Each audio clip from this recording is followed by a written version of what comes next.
বহুল আলোচিত বুয়েট শিক্ষার্থী আবরার ফাহাদ হত্যার মামলায় বিচারিক আদালতে মৃত্যুদণ্ডপ্রাপ্ত ২০ আসামির মৃত্যুদণ্ড বহাল রেখেছে হাইকোর্ট।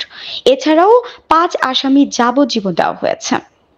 আজ রবিবার ১৬ই মার্চ বিচারপতি এ.কে.এম আসাদুজ্জামান ও বিচারপতি সৈয়দ এনায়েত হোসেনের হাইকোর্ট বেঞ্চ এ রায় ঘোষণা করেন।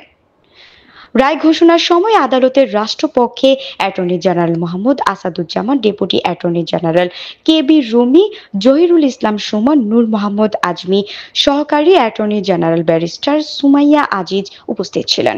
আজ রবিবার বেলা ১১টায় বিচারপতি এ.কে.এম আসাদুজ্জামান ও বিচারপতি সৈয়দ এনায়েত হোসেনের হাইকোর্ট বেঞ্চে এ রায় পড়া শুরু হয়। এর আগে ২০১৯ সালের ৬ অক্টোবর বুয়েটের শেরেবাংলা হল থেকে তড়িৎ ও ইলেকট্রনিক্স প্রকৌশল বিভাগের দ্বিতীয় বর্ষের ছাত্র আবরার ফাহাদের লাশ উদ্ধার করা হয়। এ ঘটনায় আবরারের বাবা চকবাজার থানায় হত্যা মামলা করেন। মামলাটি তদন্ত করে বুয়েটের ২৫ শিক্ষার্থীর বিরুদ্ধে ২০১৯ সালের ১৩ নভেম্বর পুলিশ আদালতে অভিযোগপত্র দেয়। এতে বলা হয়, আসামিরা পরস্পর যোগ সাজশ করে ছাত্র শিবিরের কর্মীর সন্দেহ মিথ্যা, বানোয়াট ও ভিত্তিহীন অভিযোগ তুলে আবরারকে নির্মমভাবে পিটিয়ে হত্যা করেন। অভিযোগপত্র আমলে নিয়ে ২০২০ সালে ১৫ই সেপ্টেম্বর আসামিদের বিরুদ্ধে অভিযোগপত্র করেন আদালত।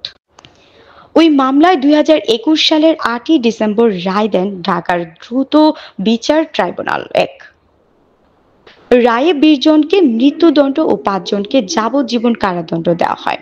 আসামিদের মৃত্যুদণ্ড অনুমোদনের জন্য বিচারিক আদালতের রায় সহ নথিপত্র ২০২২ সালের ৬ জানুয়ারি হাইকোর্টের সংশ্লিষ্ট শাখায় পৌঁছায়, যেটি ডেথ রেফারেন্স হিসেবে নথিভুক্ত হয়।